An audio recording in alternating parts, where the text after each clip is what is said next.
Tonight we escaped the noise of the nearby train market for late-night Chinese food at Little Hong Kong Restaurant. This is a special meal because this restaurant, famous for their roast goose, is open 24 hours. We like it for the familiar Cantonese dishes, Thai families like it for their shabu, and in general it's a place where you can pig out on dim sum all night for about $3 per order. A 24-hour Cantonese restaurant? I don't know if that can be beaten. I personally from Hong Kong myself, so I love this restaurant to pieces. And they certified, and it's good for its barbecue pork and also duck as well.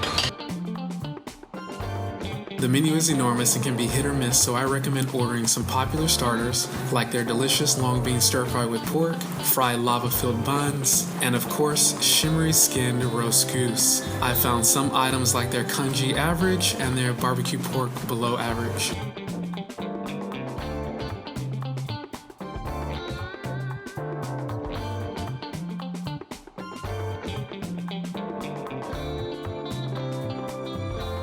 These late night eats are rated a 3.5 out of 5 for bringing Bangkokians a phenomenal late night meal. If this ends up being a post night out or hangover meal, then you'll probably give it full points. Thanks for watching this episode of Bangkok Bites. Subscribe for more tasty tips and keep watching this video for a bonus interview with Cantonese food lover Mark Wiens.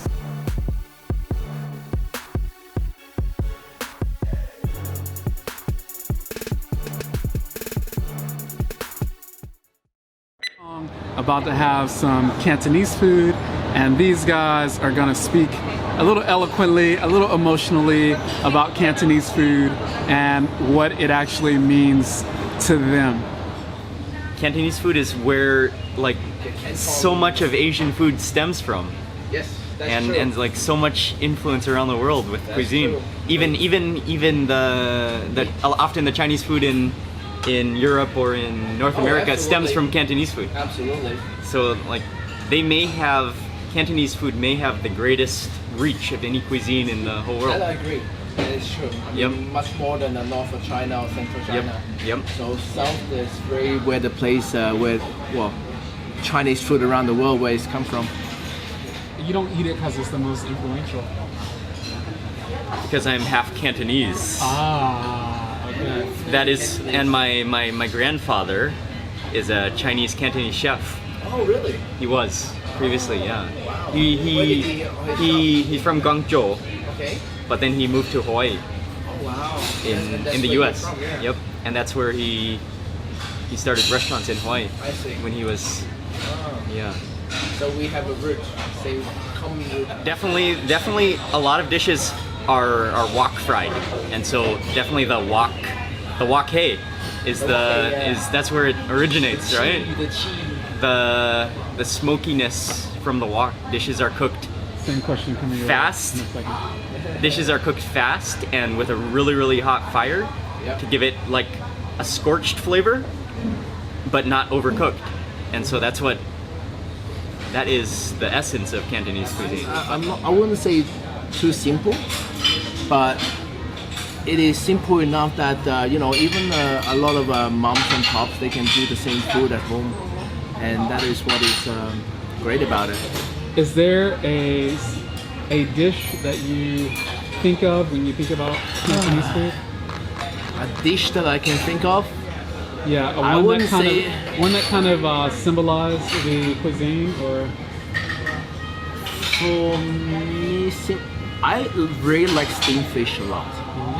And steamed fish for me is just a simple, simple soy sauce, burning oil on top of the shallots and onions and ginger. And sesame oil and aroma too. Yeah, that is to so me. Good. That is, I like the simple, but it can also taste the original fish. That's what I really like about it. I have a kind of mixed cultural background because my mom's side is Cantonese, but then they moved to Hawaii and started kind of developing Hawaiian Chinese dishes. And so it's Cantonese, but at the same time there's some different dishes. One of the dishes that I I grew up eating, and one of the dishes that really warms my heart is a dish called minute chicken, and it's a Cantonese like influence dish, but at the same time it has a Hawaiian style to it. And so it was invented by a Cantonese chef. It was actually potentially invented by my grandfather. And now it's all over Hawaii. Wow. And it's boneless chicken, which is marinated in a simple kind of soy sauce. Okay. And a little bit of cornstarch Yep. and sesame oil. Yep. Kind of simple like that. And then it's just kind of pan fried. Oh, okay. But it's so good if it's done right. As long as the chicken is, It's not the too- chicken has to be juicy Yep. Not dry. and not dry. Yep. And just that simple kind of sear, pan sear. Yep. Yeah. It's incredible. It's incredible. And then if you, it's often eaten along with something that's called cake noodles. Cake noodles, which again is a Hawaiian. Cake noodle is again a Hawaiian Cantonese food. It's egg noodles, Yep. which are deep fried, but then they're rehydrated. So it's kind of like half deep fried and half So you have that chewy noodle texture. crunchiness on the side. So it has the crunchiness of a fried noodle Yeah. on both edges, but Yes, on the yes. inside, it's the same gooey, Yeah. sticky, chewy egg noodles. Noodles. So then that is often served with a gravy and then with the minute chicken on top. And it's amazing. Wow. It's amazing. Look at this picture. That.